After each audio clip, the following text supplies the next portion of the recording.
À l'actualité des inégalités s'ajoute le poids d'une histoire omniprésente. Comment émerger d'un passé traumatique et visiblement indépassable? La question est d'autant plus complexe qu'elle renvoie irrésistiblement aux enjeux actuels du débat sur l'immigration et un enracinement dans la société de jeunes Français issus de minorités visibles. La question n'est pas de savoir s'il est légitime ou non de se revendiquer d'ascendants colonisés ou réduits en esclavage pour réclamer plus d'égalité. La question est bien de savoir comment éviter, dans un climat d'émiettement social, comment éviter le conflit de mémoire, la surenchère de souffrance entre des groupes acculés au repli communautaire et au chacun pour soi victimaire. C'est un enjeu majeur, particulièrement en France, où vivent des millions de personnes qui sont le produit de cette histoire tourmentée. Mais ce n'est pas le seul pays où le substrat colonial et la traite pèsent dans des rapports sociaux contemporains. De fait, si l'ère coloniale est achevée, son héritage commun continue d'influer sur le présent. Car il faut bien convenir que les imaginaires et les représentations sont loin d'avoir été libérés.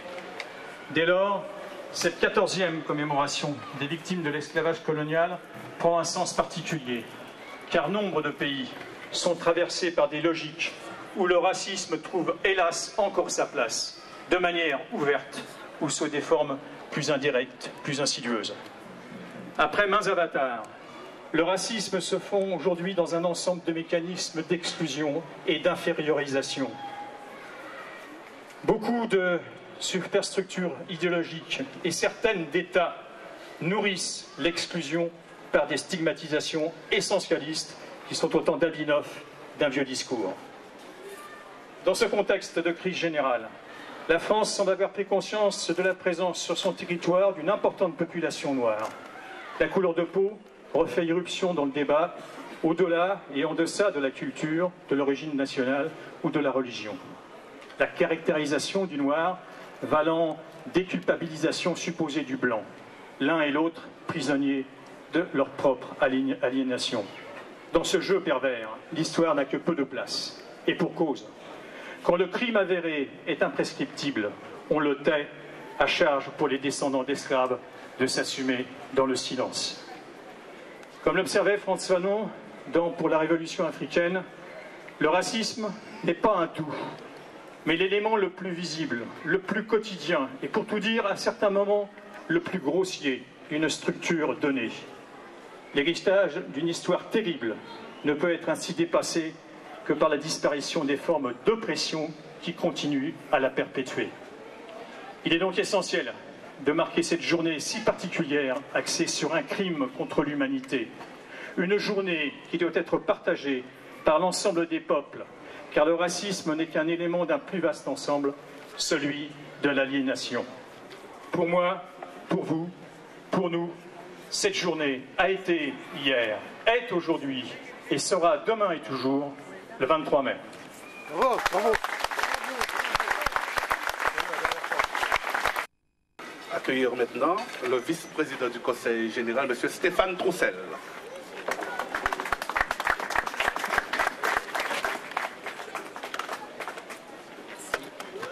Monsieur le délégué interministériel, monsieur le député, madame la conseillère régionale, monsieur le président du conseil régional, mesdames, messieurs les conseillers régionaux, mesdames, messieurs les conseillers municipaux, je voudrais aussi saluer particulièrement mes collègues du conseil général de Seine-Saint-Denis. J'ai aperçu Mathieu Anotin, vice-président en charge de l'éducation et de la jeunesse, Bali Bagayoko, vice-président en charge de l'enfance et de la famille, mais aussi, je ne la vois pas, mais elle est certainement par là, conseillère générale de Saint-Denis, Florence Hey. Monsieur le président du comité marche du 23 mai 98, mesdames, messieurs, je voudrais saluer d'abord le travail accompli depuis 1999 par le comité marche du 23 mai 1998, association partenaire du Conseil général de Seine-Saint-Denis au titre de la lutte contre les discriminations et pour l'égalité des droits. Le comité qui s'est donné pour mission d'organiser chaque 23 mai cette commémoration des victimes de l'esclavage colonial réalise véritablement un travail d'utilité publique en œuvrant dans le sens d'une meilleure connaissance de leur histoire par les originaires d'outre-mer et partant de leur accomplissement en tant que citoyens à part entière.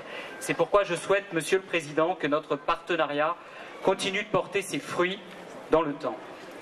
La République ne peut tolérer sans se trahir la coexistence de règles différenciées pour ses enfants. En 1848, on enterrait la monarchie. Aussitôt en 1848, les lumières de métropole et d'outre-mer finissaient par triompher. Les révoltes des esclaves et le travail acharné de grands républicains tels que l'abbé Grégoire, l'avocat Bicêtre et Victor Schœlcher parvenaient enfin à briser les fers honteux de l'homme noir. Car la République, en dépit de chemins tortueux qu'elle a suivis, malgré les exactions dont la colonisation a continué de se rendre coupable après cette date, la République ne tient que par les principes de liberté, d'égalité et de fraternité. La République ne peut tolérer, sans se trahir, la coexistence de règles différenciées pour ses enfants. Elle ne le peut certainement pas lorsque l'humanité de peuples entiers se trouve niée par ses lois. Mais elle ne le peut pas davantage lorsque parmi ses enfants se trouvent des citoyens de seconde zone. Le combat pour le respect de ces valeurs ne s'achève jamais. Hier, pour l'abolition de l'esclavage. Aujourd'hui, pour l'éradication des discriminations d'autant plus pernicieuses qu'elles sont parfois invisibles. Et si prendre un décret est une chose, faire évoluer les mentalités et créer les moyens de la réalisation de l'égalité en est une autre. Permettez-moi de vous lire un bref passage du témoignage de Victor Hugo en l'année 1848. La proclamation de l'abolition de l'esclavage se fit à la Guadeloupe avec solennité. Le capitaine de vaisseau, Lerle, gouverneur de la colonie, lut le décret de l'Assemblée du haut d'une estrade, élevé au milieu de la place publique et entouré d'une foule immense. C'était par le plus beau soleil du monde. Au moment où le gouverneur proclamait l'égalité de la race blanche, de la race mulâtre et de la race noire, il n'y avait sur l'estrade que 3 hommes, représentant, pour ainsi dire, les 3 races. Un blanc, le gouverneur, un mulâtre, qui lui tenait le parasol, et un nègre qui lui portait son chapeau. L'abolition de l'esclavage fut proclamée. Les sociétés coloniales, en Guadeloupe, en Guyane, en Martinique, à La Réunion et à l'île Maurice, n'en sont pas pour autant devenues immédiatement égalitaires. L'esclave libéré de ses chaînes ne possédait rien, pas même les moyens de sa liberté. Le combat ne s'achève jamais pour la dignité et l'égalité. Je voudrais en effet rappeler que nous célébrons en ce 23 mai un anniversaire heureux, mais ô combien fragile. Souvenons-nous, aujourd'hui et demain, que si l'esclavage en tant qu'institution est aujourd'hui banni, l'esclavage en tant que comportement, en tant que réalité n'a, lui, malheureusement jamais disparu. Si sombre fut-elle, la traite négrière occidentale n'aura été qu'une page de la longue histoire de l'asservissement de l'homme par l'homme, dont certaines s'écrivent encore, au présent, dans la péninsule arabique, dans le sous-continent indien, au Niger, au Mali, en Mauritanie, sans même parler des réseaux qui asservissent ici des femmes et des hommes, et dans toute l'Europe, à nos portes. En tant qu'homme, je veux rendre hommage à toutes ces femmes et ces hommes qui ont transité par nos ports de Nantes, de Bordeaux, du Havre et de La Rochelle, comme d'autres connaîtraient un jour les wagons à bestiaux et ainsi que l'écrira Primo Levi. Le souvenir toujours de celui qui meurt pour un oui ou pour un non. Rendre hommage aussi à leurs descendants qui ont hérité de cette mémoire, de cette blessure, de ces silences, qui continuent de porter les stigmates de ce passé, qui hantent encore de 1000 manières leur présent et leur quotidien. En tant que citoyen, je veux rendre hommage à l'usage sublime que firent nombre de ces femmes et de ces hommes du droit inaliénable de résistance à l'oppression. Me souvenir de la grande insurrection de Saint-Domingue, la future Haïti. Rendre hommage aussi à leurs héritiers, à ceux qui, au cours des siècles suivants, ont lutté de par le monde, en Afrique du Sud, aux États-Unis et partout ailleurs, pour l'abolition des systèmes fondés sur la discrimination raciale. En tant que père, je voudrais réaffirmer un enjeu majeur et un devoir que nous avons à l'égard des jeunes générations. L'enseignement de cette histoire, de leur histoire, de notre histoire, celle de l'humanité tout entière. Il n'est possible de faire sa place d'adulte qu'à condition de savoir d'où l'on vient. L'estime de soi et le respect de l'autre n'existent qu'à condition de savoir qui l'on est. L'enseignement de notre passé colonial est une priorité, car permettre une mémoire commune, c'est déjà faire société commune. En tant que vice-président en charge de la lutte contre les discriminations, enfin, je voudrais que le 23 mai serve l'abolition de toutes les formes de racisme, de xénophobie, d'antisémitisme et de préjugés. Je voudrais également que le 23 mai soit l'occasion de saluer ce que sont les Outre-mer à la France. Un élargissement de nos vues, une ouverture sur le monde, une formidable richesse humaine et culturelle, sans oublier jamais quels sont les territoires jouissants. Sans oublier jamais. Mais quels sont des territoires jouissant des mêmes droits que la métropole. La traite négrière occidentale, l'un des plus grands drames, l'une des plus grandes fautes de l'histoire de l'humanité, a bouleversé le monde. Elle a arraché plus de 10 millions de femmes et d'hommes à leurs familles, à leurs terres, à leurs racines. Leur a mis les fers pour fouler aux pieds les cadavres des pieds des Indiens d'Amérique, pour les conduire à la souffrance et à l'humiliation à l'autre bout du monde.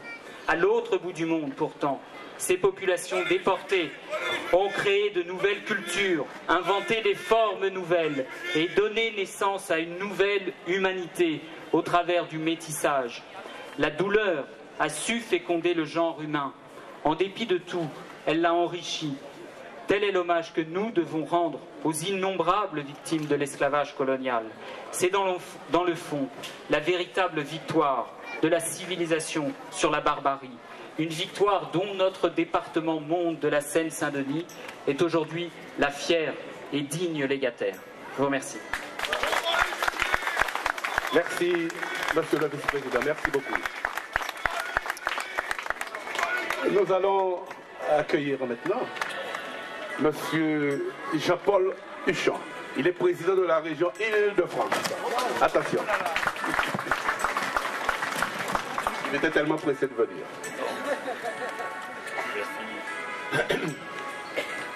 Monsieur le maire, cher Didier, je voudrais saluer Patrick Baoudek, bien sûr, le président de la communauté d'agglomération de Paris Métropole aussi, remercier monsieur le délégué interministériel d'être avec nous, bien sûr, saluer mon vice-président Abdellah Kachouri qui est là et qui est chargé, entre autres, de la lutte contre la discrimination, remercier les conseillers régionaux qui sont là et en mobilisation sur ce sujet il y a quelques années lorsque nous préparions nos campagnes électorales. Je salue aussi bien sûr Stéphane Troussel pour le conseil général, Mathieu Hanotin, Stéphane Privé que je crois avoir aperçu, et puis tous ceux qui appartiennent au CM 98 qui a été à l'origine de cette marche, de cette reconnaissance et qui aujourd'hui reçoit, je crois, la consécration de ses efforts. Je salue aussi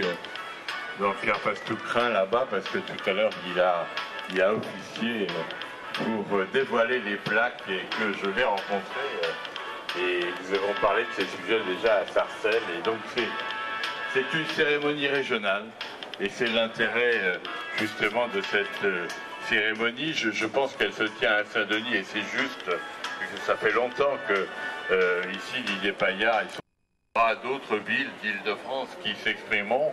Ça ne devrait pas être trop difficile puisqu'il y a à peu près 1 million de Domiens, de Réunionnais, de Guyanais, de Martiniquais, de Guadeloupéens dans notre région, qui est considéré un petit peu comme le 5e département d'outre-mer, vous le savez.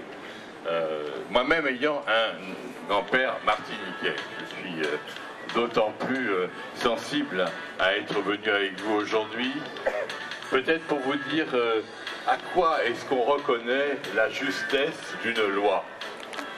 Au nombre de ces articles, aux précisions apportées, moi je ne crois pas. On reconnaît la justesse d'une loi à son caractère universel.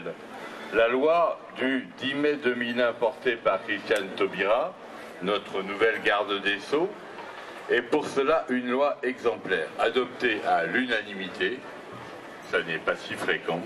Cette loi a enfin reconnu la traite négrière comme un crime contre l'humanité. Ça va suffire. Les Franciliens et notamment les plus jeunes, ont besoin de mieux connaître le ressenti, le vécu des victimes de l'esclavage colonial. Et cette 14e journée de commémoration est donc essentielle. Elle nous permet, ensemble, collectivement, d'affronter une des pages les plus noires ou les plus infamantes de notre histoire de France. Parce que la France, c'est le pays des droits de l'homme, oui, mais ça a été aussi le pays de l'esclavage. Et le pays, la France, c'est le pays des droits de l'homme, et ça a été aussi celui qui a livré les enfants juifs dans les camps de concentration. La fierté de notre passé commun, symbolisé par l'hymne qui a été joué tout à l'heure, et puis en même temps avoir le courage de reconnaître que la France ne fut pas toujours exemplaire, et qu'il faut le dire et s'en souvenir. D'ailleurs, quand on regarde ce qui s'est passé pour l'esclavage, il y a des similitudes. Nécessiter un engagement. Et donc, la région Île-de-France, comme j'imagine le Conseil général, comme j'imagine la mairie de Saint-Denis, seront aux côtés de ceux qui prendront la responsabilité de mener ce chantier. La force de l'Île-de-France, c'est d'être ouverte au monde. Édouard Glissant disait le tout monde. Il parlait de créolisation du monde. Et c'est vrai que le monde s'est formidablement créolisé. C'est la version optimiste de la mondialisation. Et on le voit dans les arts, la culture, la manière d'être. C'est l'identité même de notre territoire. Et cette 14e journée voulait en être le témoignage. Je crois que c'est réussi. Et je voulais vous dire que j'étais fier et heureux d'être à vos côtés ici avec tous les élus d'Île-de-France. Merci. Merci, Monsieur le Président Pichon. Dernier intervenant, nous allons accueillir le délégué interministériel à l'égalité des chances des Français d'outre-mer, Monsieur Claudiciard. Bonsoir, bonjour. Je ne sais pas si vous avez vécu les choses de la même façon que moi, mais très ému par les discours qui ont été tenus ici. Très ému parce que, et j'espère en tout cas que mon propos sera complémentaire, très ému parce que nous nous rendons bien compte que les choses changent, que la société française, malgré les réticences, évolue, malgré les conservatismes, la société française ne peut plus revenir en arrière. Et je voudrais vraiment vous remercier tous pour vos discours. Monsieur Jean-Paul Huchon, président du Conseil régional d'Île-de-France, Monsieur Patrick Braouzek, député de Seine-Saint-Denis. Cher Patrick, je vais être plus protocolaire, hein, tu préconisais que l'on soit... Tu fais comme tu veux. Monsieur Stéphane Troussel, premier vice-président du Conseil général de Seine-Saint-Denis, Monsieur Didier Paillard, mon cher Didier, maire de Saint-Denis, avec qui nous avons commis quelques moments de musique et de culture à la télévision. Chère Viviane Romana, grande sœur, cher Serge Romana, grand frère, à tous les élus, mesdames et messieurs, chers amis. Je suis heureux et honoré d'être avec vous aujourd'hui pour conclure cette 14e journée consacrée à la commémoration de l'abolition de l'esclavage. Cette journée permet de poser un regard historique sur notre passé et de comprendre toutes les problématiques héritées de ce passé. Représentation, discrimination, inégalité de traitement, chômage record dans nos régions d'outre-mer paupérisées. Toutes ces problématiques qui sont aujourd'hui exposées sont au cœur des préoccupations de la délégation interministérielle pour l'égalité des chances des Français d'outre-mer. Ce souvenir, réalisation dont les grands artisans ont été Aimé Césaire, Paul Vergès, a enrayé la logique d'extrême pauvreté des populations des régions d'outre-mer sans pour cela alléger totalement le poids de l'histoire, esclavage et colonisation. Certains d'entre vous ici présents ont mené les premiers combats pour la reconnaissance de ces deux crimes contre l'humanité que sont, je le rappelle, l'esclavage et la colonisation. Vous avez rappelé justement à tous le devoir de mémoire. Vous avez été capables de relayer l'ignominie de ce que fut la traite et l'esclavage. Une faute aussi profonde qu'irréparable. Nous avons tant lutté. Nous avons tant lutté. De la fin des années 70 jusqu'à ce 23 mai 2012, nous luttons encore. Nous avons tant subi. Marginalisation, moquerie, discrimination, insultes, rien ne nous a été épargné. Et nos voix, durant des décennies, n'ont pas été écoutées. Combien furent brisés pour avoir osé revendiquer? J'ai en mémoire les visages de ces femmes et de ces hommes, fiers et déterminés, que j'ai côtoyés adolescents, auprès de qui j'ai tant appris. Générations sacrifiées, car l'histoire n'a pas retenu leur nom. Je voudrais ici leur rendre hommage. C'est dans la rue que ma génération a fait l'apprentissage de la résistance. C'est à ce moment-là que nous avons acquis l'extraordinaire détermination qui nous caractérise. D'une mémoire partagée, nous devons faire la source d'une espérance nouvelle pour tous. C'est le sens de mon propre engagement et celui que j'ai voulu donner à ma fonction de délégué interministériel. Cette fonction, je l'ai abordée comme une étape dans mon parcours de militant, car l'esclavage et la colonisation ne sont pas des histoires du passé. Privés de liberté, nos ancêtres, nos parents ont survécu à la déportation, aux servitudes, au génocide. L'Afrique, vivier d'une main-d'œuvre inépuisable pour défricher tant de terres offertes par Dieu, résumait le père Las Casas en voulant sauver de l'esclavage les peuples dits amérindiens. Les femmes, les hommes et les enfants arrachés à la matrice africaine ont vu s'ajouter au calvaire de la captivité et des travaux forcés la déshumanisation par la perte de leur culture, de leurs identités, jusqu'à leur nom. À cet énoncé, quelques images littéraires et cathodiques nous viennent à l'esprit. Celle de Kunta Kinte, héros du best-seller Roots de l'écrivain afro-américain Alex Haley. Le fier africain de Racine refusait de prononcer le nom que le maître, dont le maître voulait l'affubler, un nom de chien, Toby. Dans cette scène culte, tout est résumé. Les fers, le fouet, la haine, la terre couleur sang et surtout l'envie de vivre contre vents et marées. En guise de nom, l'esclave n'avait souvent qu'un prénom, bien chrétien, parfois un sobriquet au quotidien et un matricule pour les registres. Puis, l'administration coloniale imposa au moment de l'abolition définitive des noms, des vrais, des noms parfois dégradants, distractions quotidiennes d'agents coloniaux, ajoutant à l'injustice de l'indemnisation des maîtres et non celle des esclaves, celle des bourreaux et non des victimes, ce fer rouge nominatif qui vous marque à jamais, vous et votre descendance. Selon l'humeur ou le zèle de l'agent administratif, une référence sexuelle, un trait de caractère supposé, devenait un nom dont on s'amuse encore parfois en feuilletant un annuaire téléphonique des Antilles, de la Guyane ou de l'île de la Réunion. L'esclavage n'est pas une histoire du passé. Jean-Paul Sartre disait, pour changer les choses, il faut changer les mots. Nous pourrions ajouter, au regard de notre histoire, peut-être certains noms aussi. Pour les mots, peut-on encore accepter le terme de mulâtre, mulata en portugais, mulet, mulâtre? Doit-on continuer à employer le mot de chabin, croisement contre nature d'un bouc et d'une brebis, ou d'un bélier et d'une chèvre? Et métropole, dont la signification est sans équivoque. À métropole, et vous le savez, je préfère le mot hexagone.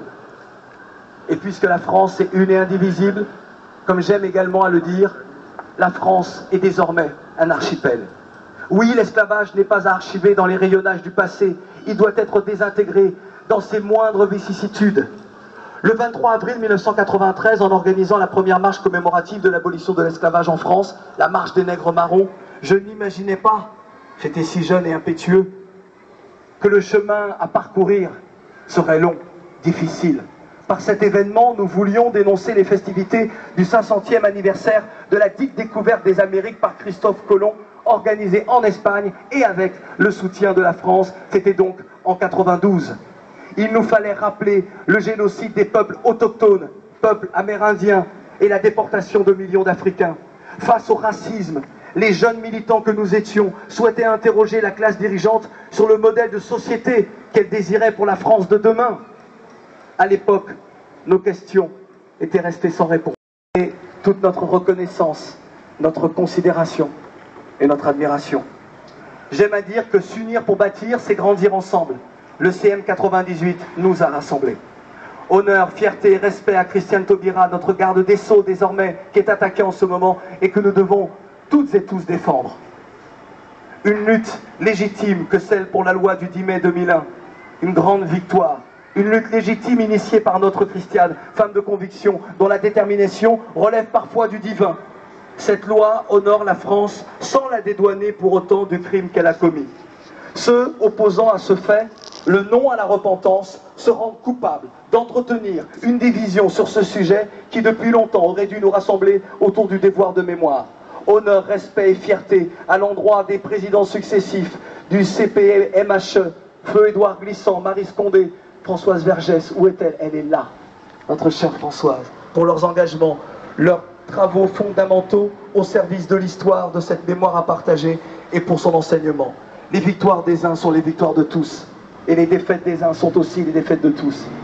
Pour terminer, je voudrais vous dire que la violence des discriminations que subissent les descendants d'esclaves et plus généralement tous les non-blancs de France sont les résidus nocifs de ces idéologies esclavagistes et colonialistes. Comment reconstruire l'estime de soi avec un bagage si écrasant de mise en pièces de nos identités? Nos terres d'outre-mer ne sont-elles désormais que les confettis de l'ancien empire colonial français? Définitivement, l'esclavage de la vieille Europe est trop visible, trop palpable dans nos existences pour être rangé dans notre passé. Attendons encore un peu, car le temps ne nous appartient pas et l'histoire s'écrit souvent au présent. Merci. Merci Claudie. Claudie.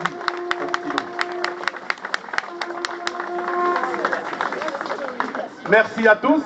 Je vous invite, cher public, à assister à la cérémonie écuménique, la Meccan Fenech, à la basilique de Sédène. Merci beaucoup, à tout à l'heure sur le podium.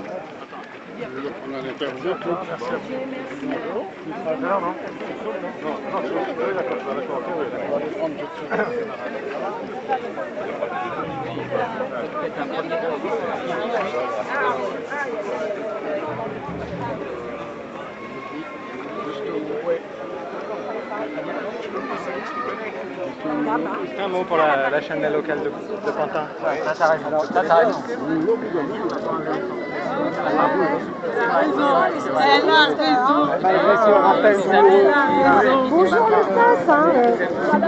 Monsieur le Président, tout à l'heure, Monsieur le Président, bonjour. Monsieur le Président, j'ai ma caméra, tout à l'heure j'ai pris le batterie, donc je pense avec l'étude que j'ai là aujourd'hui. C'est le chef de Simon Kimbangu. Simon Kimbangu, le constaté pour s'opprimer, qui habite en Kamba, la Nouvelle-Jérusalem. Ici, je le représente. Un petit mot parce qu'on célèbre le peuple opprimé. Et aujourd'hui, la France reconnaît cette oppression-là et on veut marcher dans l'amour fraternel. Un petit mot à propos, par rapport à ces circonstances. Écoutez, pour moi, c'est très important d'être ici parce que c'est l'officialisation, la reconnaissance véritablement du caractère insoutenable, insupportable de la traite négrière et par conséquent reconnaître que l'histoire de France n'a pas que des éléments de lumière, mais des éléments d'obscurité. Et par conséquent, apprendre cela aux jeunes, apprendre cela à toute la population européenne, que maintenant les départements de travers. Et c'était la raison pour laquelle c'était ici, souhaitant que beaucoup de cérémonies comme celle-là puissent se tenir dans les villes de France. Il y a quand même presque 1 million de Doriens. Merci, Monsieur le Président. Au nom de papa qui Simon Kimbangu, je le relève comme invité chez nous à Nouvelle-Jérusalem en Kamba au Congo. Parce que nous célébrons la francophonie au Congo l'année prochaine, en octobre prochain. Le 12 octobre, on va célébrer la francophonie au Congo. Et donc on aura l'occasion de se voir. Merci. À bientôt. Au revoir.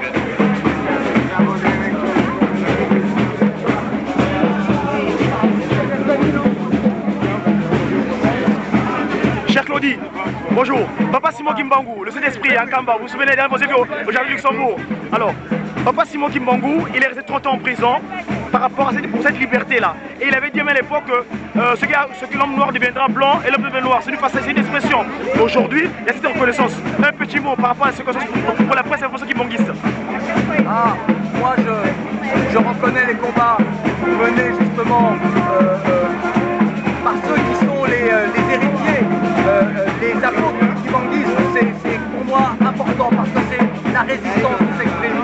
Et je suis très heureux parce que beaucoup ont oublié ces épisodes-là, ont oublié ce mouvement-là de résistance. Et c'est bien de le rappeler. Et voilà, j'ai juste envie de dire, où que vous soyez, qui que vous soyez, tous les membres du mouvement, restez fiers de ce que vous êtes. N'ayez pas honte des combats que vous menez. Vous êtes délégué aujourd'hui interministériel. Nous, au sein de Papa Simon Kimbangu, nous célébrons Noël le 25 mai. On nous dit qu'on sera notre fête de festivité. Est-ce que ça vous dirait une invitation de venir vous représenter au niveau de l'église kimbanguiste pour la fête de Noël, le 25 mai prochain? Moi j'aimerais bien, si vous m'invitez, je viens. Ok, je vous donnerai l'invitation à l'occasion. Merci beaucoup, M. Claudie. Bon courage. Merci.